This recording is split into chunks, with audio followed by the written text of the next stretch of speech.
আসসালামু আলাইকুম বন্ধুরা, হেলথ জার্নালে আপনাদের স্বাগত জানাচ্ছি। আমি এনাই মানিক।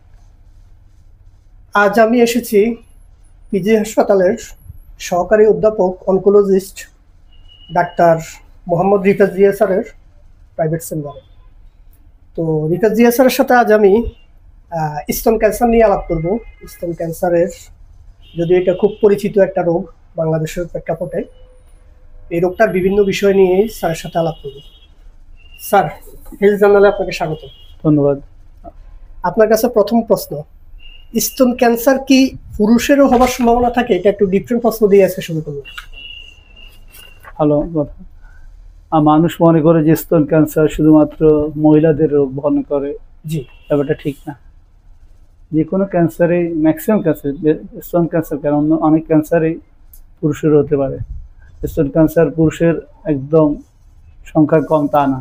অনেকে লজ্জায় বলে না, আমরা আমাদের প্রফেশনাল লাইফে, পেশাগত জীবনে আমরা অনেক বেশ কিছু স্তন ক্যান্সার রোগী পেয়েছি, অতীতে বর্তমানে পাচ্ছি, এবং এটা হার মোটেই কম না, এবং এটা চিকিৎসা মহিলাদের মতোই।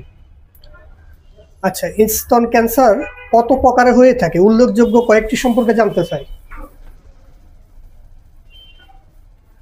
স্তন ক্যান্সার এটা আমরা বিভিন্নভাবে ভাগ করতে পারি। জি, এটা হলো একটা সেলের, মানে একটা স্তনের দুইটা পার্ট আছে। জি, একটা হচ্ছে লোবিউল আর একটা ডাক্ট। লোবিউল হলো মানে ব্রেস্টের মধ্যে ছোট ছোট যে গোল গোল যে জায়গাগুলো আছে, লোবের মতো যেটা বলে লোব। জি, জি, লোব থেকে হতে পারে একটা ডাক্ট বা নালী, যেটা দিয়ে স্তনের মানে স্তনটা আসে, মানে শিশু যে স্তন খাবে বা মহিলা, সেটা ওই ডাক্ট হতে পারে, আবার লোবিউল হতে পারে। এইভাবে ডাক্টটা ভাগ করা যায়। আরেকটা হলো সেলের, মানে সেলের যে মানে ক্যান্সার সেল যেটা বলে, ওটার মার্কার আছে কিছু, তিনটা মার্কার আমরা বেসিক্যালি দেখি। তো তিনটা মার্কার মানে পজিটিভ নেগেটিভ, কারো থাকতে পারে কারো থাকবে না, এটার ভিত্তিতে আমরা 5 ভাগে ভাগ করি।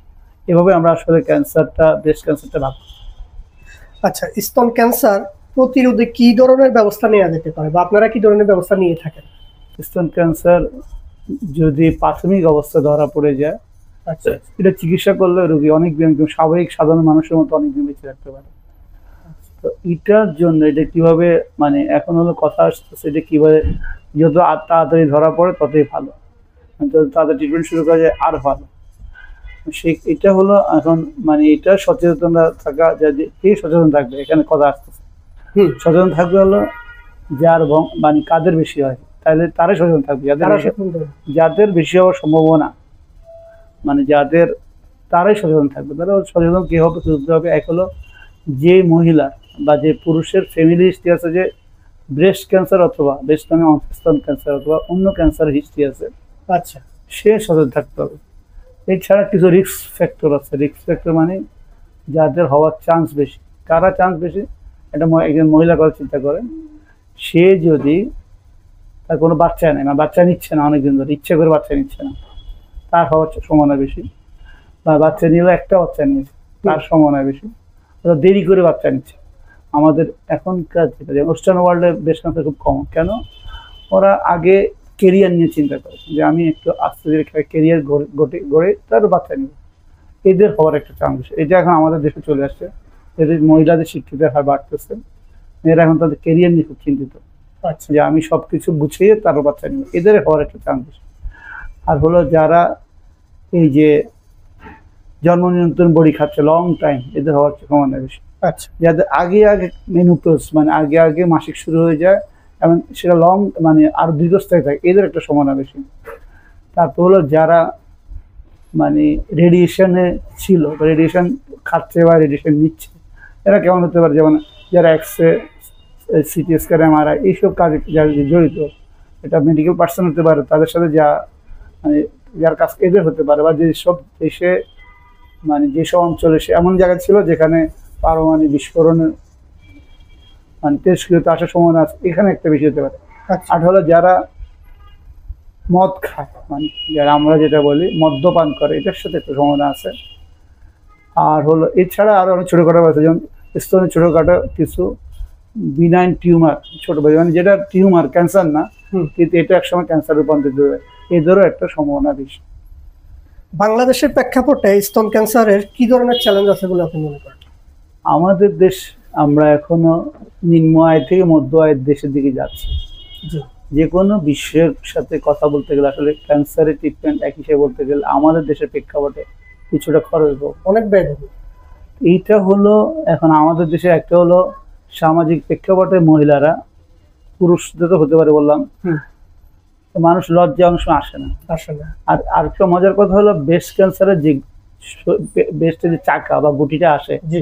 এটা পেইনলেস, মানে কোনো ব্যথাহীন থাকে। লোকজন মানে ব্যথা ছাড়া একটা কিছু হয়েছে এটা তো চলে যাবে, আজ হয়েছে আস্তে চলে যাবে। শরীরে যেরকম অনেক জায়গায় অনেক কিছু হতে পারে, গা হলে বা ব্যথা হলে মানুষ মনে করে এটা, বা কোনো গুটি আসতে মানে এটা এক সময় চলে যাবে। তো এই ব্রেস্ট ক্যান্সারে অনেক সময় দেখা যায় যে কোনো ব্যথা ব্যথা হয় না, মানে ইউজুয়ালি খুব অ্যাডভান্স না হলে ব্রেস্ট ক্যান্সার ব্যথা খুব একটা আসে না। এই জিনিসগুলো যারা আমাদের রোগীদের মধ্যে এই সচেতন অভাব, যে একটা গুটি হয়েছে এখন যাবো আর একটু যাক, আরো বড় হয় কিনা দেখি, বড় না হলে, আর এটা এত আস্তে আস্তে বড় হয় শুরুর দিকে, শেষের দিকে হয়তো খুব তাড়াতাড়ি বড় হয়, তখন রুগীরা অনেকে আস্তে ধীরে যাওয়াই ভালো হবে। কিন্তু তোর কোন ডিস্টার্ব করতেছে, শুধু এটাকে নিয়ে কেন এত মাথা খাওয়া, অ্যাডভান্স স্টেজে আসে। এটা হলো আমাদের রুগীদের মধ্যে সচেতন অভাব। রুগীরা বুঝতে চায় না যে এটা কোন দিকে যেতে পারে।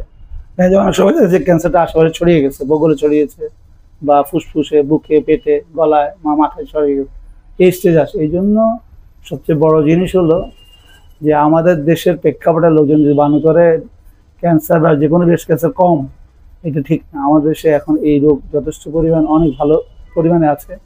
সচেতনতা খুবই দরকার, এবং আর্লি স্টেজে আসেন, আমি মনে করি আপনাদের জন্য খরচটাও কমে হবে। আমি একটা কথা আমার রোগীদের বলি যে ক্যান্সার ট্রিটমেন্ট যত তাড়াতাড়ি করবেন তত ভালো হওয়ার সম্ভাবনা বেশি, যদি দেরি করবেন খরচও বাড়বে, কষ্ট বাড়বে।